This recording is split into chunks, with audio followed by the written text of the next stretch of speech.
सभी को प्रणाम। हम पढ़ रहे हैं जन्म शताब्दी पुस्तक माला 47 अध्यात्म को जीवंत कैसे बनाएं।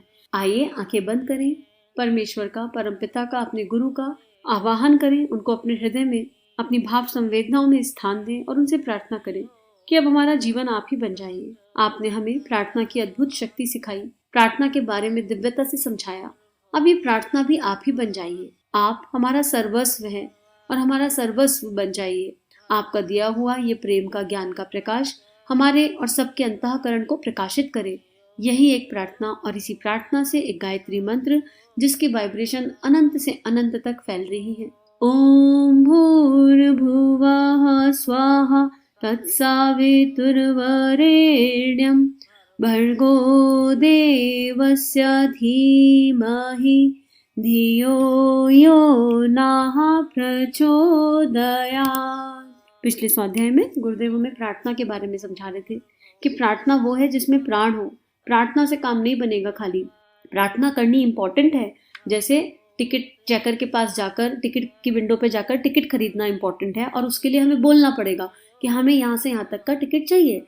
ऐसे ही प्रार्थना इंपॉर्टेंट है, लेकिन उस प्रार्थना में हमारा प्राण कितना छुआ, हमारी भाव संवेदना कहाँ तक गई, वो बहुत इंपॉर्टेंट है। प्रार्थना क्या है, हम प्रार्थना क्या करते हैं? हम भगवान से प्रार्थना करें कि भगवान हमें हमारा लक्ष्य बता दो। भगवान, हमने मनुष्य जीवन क्यों लिया है, हमें नहीं समझ में आ रहा, हमें बता दो। हमारे क्या संकल्प हैं, हमें किधर जाना है। प्रार्थना वो मूल भाव है जो हमें अपने अंतःकरण के पास ले जाती है और जो भगवान से उचित राह में एक तरह की जिज्ञासा रखती है, और फिर जो प्रभु कहे उस दिशा जीवन स्वयं चलने लग जाता है। इसी में गुरुदेव आगे बता रहे हैं, साक्षी है इतिहास। गुरुदेव कुछ एग्जाम्पल दे रहे हैं। कैसे? बेटे, इससे आगे यह करना पड़ता है जो प्रत्येक संत ने किया। भगवत भक्तों का कितना लंबा इतिहास है। भगवत भक्तों के इतिहास को, प्रत्येक ब्राह्मण के जीवन को और ऋषियों के जीवन को हम पढ़कर देखते हैं। भगवान के रास्ते पर चलने वाले प्रत्येक व्यक्ति के जीवन को हम देखते हैं और यह मालूम करने की कोशिश करते हैं कि आखिर भगवान के भक्त को माला घुमाने के सिवाय भी कुछ काम करना पड़ता है क्या? नाक से प्राणायाम करने, तिलक लगाने के अलावा भी कुछ करना पड़ा क्या? नहीं बेटे, कुछ और भी करना पड़ा। क्या करना पड़ा, यह बताने के लिए ही मैं आपको बुलाता हूँ। क्या करना पड़ा? हमें लगता है भक्ति बड़ी सरल है, भक्ति बड़ी आसान है, और फिर जो कर्मयोगी हैं वो कह देते हैं, अरे क्या हर समय प्रार्थना 24 घंटे प्रार्थना करते रहो, प्रार्थना से ही क्या होगा, है ना, कर्म भी करना पड़ेगा, कर्म भी करना पड़ेगा। कर्म तो कभी छूटता ही नहीं, कर्म तो मानसिक रूप से भी बन जाता है। हमने बैठे बैठे कुछ सोच लिया लेकिन शरीर से कुछ नहीं किया तो भी कर्म बन गया। तो कर्म से बचकर तो कोई कहाँ ही जाएगा, इसलिए कर्म आवश्यक है। लेकिन अंतःकरण में प्रार्थना, जैसे हर समय कर्म चलता है, बनता है, ऐसे ही हृदय में एक अनाहत नाद के जैसे हर समय भगवान को याद करना, उनका चिंतन करना भी सहजता से हो सकता है। तो जीवन किसी का सरल नहीं है, इसी को गुरुदेव समझा रहे हैं। मित्रों, भगवत भक्तों के प्राचीन काल के इतिहास में ऐसे भक्त का उदाहरण मुझे बताइए जो केवल माला घुमाता रहा हो, जिसने भगवान के क्रियाकलापों में प्रत्यक्ष कोई हिस्सेदारी ना ली हो। प्राचीन काल के ब्राह्मण और संत मितव्ययी किफायत का जीवन जीते थे। वे भजन करते थे, स्वाध्याय करते थे, ठीक है, पर इससे भी ज्यादा वे एक बात और करते थे, वे बादलों के तरीके से हमेशा बरसते थे। नहीं साहब, वे तो बस माला ही घुमाते रहते थे। नहीं साहब, वे प्राणायाम ही करते रहते थे। नहीं बेटे, प्राणायाम तो करते थे, यो मत कह कि प्राणायाम ही करते थे, वरन यह कहे कि वे प्राणायाम भी करते थे, व्यायाम भी करते थे। हाँ, व्यायाम की भी हमको आवश्यकता है, कसरत की भी हमको आवश्यकता है। हम तो सारे दिन का व्यायाम करेंगे? नहीं, सारे दिन व्यायाम नहीं किया जा सकता। क्या करना पड़ेगा? भगवान के क्रियाकलापों में हिस्सेदारी करने के लिए, हमको उनकी सहायता के लिए, उनके सुंदर उद्यान को सुरम्य बनाने के लिए कुछ भी करना पड़ता है। यही मुझसे मेरे गुरु ने कहा और मैं दोनों काम करता हुआ चला आया। उपासना कैसे सार्थक हो सकती है, उपासना कैसे मंत्र सिद्ध हो सकती है? अब यहाँ गुरुदेव क्या समझा रहे हैं? गुरुदेव कह रहे हैं, खाली माला घुमाने वाला तो कोई नहीं रहा। माँ मीरा तो विष का प्याला पी गई और इतने पद लिख गई, अपने जीवन से सिखा गई। संत कबीर हमें क्या क्या नहीं सिखा गए, महाराज जी हमें क्या क्या, प्रभुपाद जी क्या क्या नहीं सिखा गए। कौन सा ऐसा भक्त है जिसे हम भक्तों की श्रेणी में रखते हैं? कौन सा ऐसा संत है जिसने खाली माला घुमाई हो और केवल जप करके प्राणायाम करके सब कुछ हासिल कर लिया हो? संभव भी नहीं है। और संभव क्यों नहीं है? इसलिए नहीं कि हम करना चाहते हैं। जो परमात्मा से उस लेवल और उस स्तर पर जुड़ गया, उसका अंतःकरण, उसका मन समाज की पीड़ा देखकर पीड़ित हो जाएगा, उससे बैठा ही नहीं जाएगा चैन से। भगवान बुद्ध, उनको तो सब कुछ मिल गया था, चैन से नहीं बैठ पाए ना। सबको मिलना चाहिए। उसके मन में वो एक ऐसी यूनिवर्सल वाइब्रेशन क्रिएट हो जाएगी कि सब मेरे अपने हैं, कहीं कोई पराया है ही नहीं, और सबका दुख दूर करने के लिए मैं क्या करूं। और ऐसे लोग जब प्रार्थना करते हैं ना तो भी सूक्ष्म में हलचल कर देते हैं। आंख बंद करके ध्यान करेंगे, साधना करेंगे, अकेले के लिए करेंगे ही नहीं, उन्हें ना जाने कितने चेहरे दिख जाएंगे। कुछ लोग तो मदर अर्थ के लिए ही करते रहेंगे। हमारे ऋषि मुनि तपस्वी क्या करते हैं, माँ पृथ्वी के लिए प्रार्थना करते हैं। तो प्रार्थना में बहुत शक्ति है जब वो निस्वार्थ भाव से किसी इच्छा के बिना की गई हो, केवल जन कल्याण के लिए की गई हो। तो यही गुरुदेव कह रहे हैं कि खाली माला घुमाने की बात नहीं है, आपने उसमें प्राण डाला कि नहीं डाला। तो ऐसे बहुत सारे एग्जाम्पल हैं और स्वयं गुरुदेव का एग्जाम्पल है।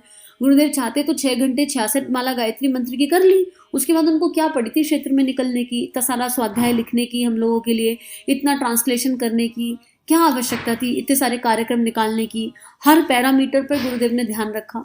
या एक तरफ अगर यज्ञ परंपरा आगे बढ़ाई तो एक तरफ नारी जाति को, नारित्व के गुणों को ऊपर उठाया। एक तरफ अखंड ज्योति चल रही है, क्या क्या नहीं चल रहा है। उन्हें क्या आवश्यकता थी, माँ गायत्री तो उनको बहुत पहले ही सिद्ध हो गई थी। माँ गायत्री के लिए नहीं किया उन्होंने, उनकी अंदर वो पीड़ा उठ गई हम लोगों के लिए कि मेरे बच्चों का क्या होगा। ऐसे ही सारे संतों का हृदय होता है, उनके अंदर वो पीड़ा उठने लग जाती है। तो गुरुदेव बता रहे हैं कि उपासना सार्थक कैसे होती है, उससे मंत्र सिद्धि कैसे होती है, भगवान का अनुग्रह प्राप्त करने के हम अधिकारी कैसे हो जाते हैं। ये सारे के सारे घटनाक्रम हमारे सामने हैं। आज तक के मेरे जीवन के घटनाक्रम आपके सामने हैं। प्राचीन काल के भगवत भक्तों के जीवन का इतिहास आपके सामने है। भगवान राम के सबसे प्रिय शिष्य, सबसे प्रिय भक्त हनुमान जी का जीवन आपके सामने खुली पुस्तक के जैसे पड़ा है। उन्होंने भजन किया था, किया होगा। मैं तो नहीं कहता कि भजन नहीं किया होगा, प्राणायाम नहीं किया होगा, बेटे किया होगा।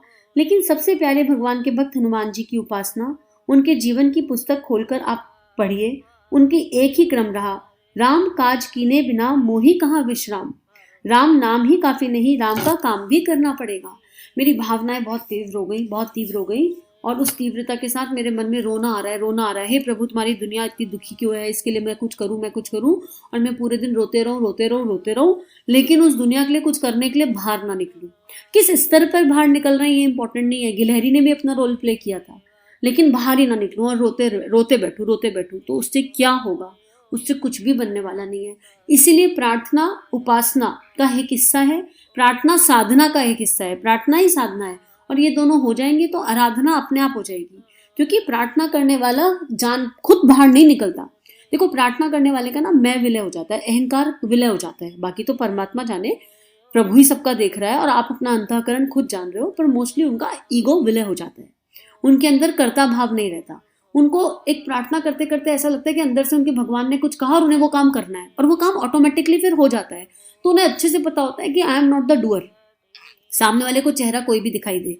गुरुदेव ने तो कहा है ना कि ऐसे हमारे जैसे ऋषि लोग जो हैं वो काले पत्थर से भी काम करा लेंगे, बट उन्हें अंदर क्रिस्टल क्लियर होता है कि it is not me who is working, है ना, I am not the doer. Hanuman ji ने हमेशा राम जी को दिया ना सारा क्रेडिट। उन्हें पता है कि राम नाम के बिना तो कुछ संभव ही नहीं है, और कोई भी ऐसा भक्त नहीं मिलेगा जिसने क्रेडिट खुद लिया हो, क्योंकि क्रेडिट एक्चुअली उनका होता ही नहीं है।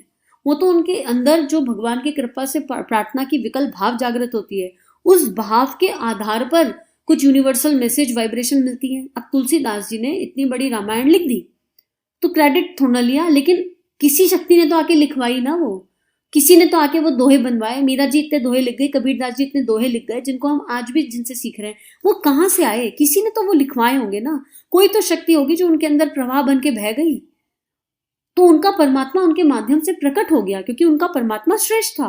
गुरुदेव ने कहा जैसे तुम वैसे तुम्हारा भगवान। तो उनकी दिव्यता उनके अंतःकरण में परिष्कार हो गया था, भावनाओं का, संवेदनाओं का। कोई भी कुविचार, कोई भी मैल था ही नहीं। पूरे विश्व के कल्याण का एक भाव, सब खुश रहें, सब आनंदित रहें, सब मंगल रहें, इसी का एक भाव था। इसके अलावा कोई भाव ही नहीं था। और क्योंकि वो भाव था तो उनके भगवान उनके माध्यम से प्रकट होके पूरे संसार को प्रकाशित कर गए। और यहीं पर हम आराधना के लिए स्वयं से निकलते हैं तो कहीं ना कहीं लोकेशना का भाव कहीं छुपा हो सकता है।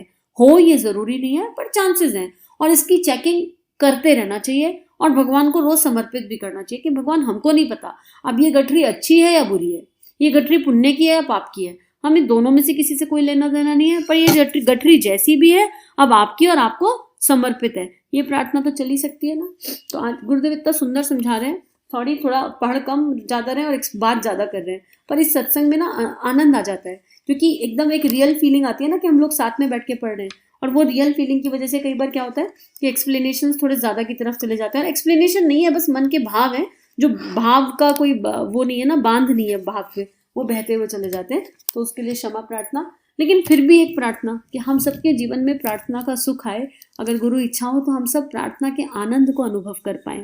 चलिए आज के लिए इतना ही। सभी का जीवन गुरु शक्ति के दिव्य सूक्ष्म सानिध्य में मंगलमय है।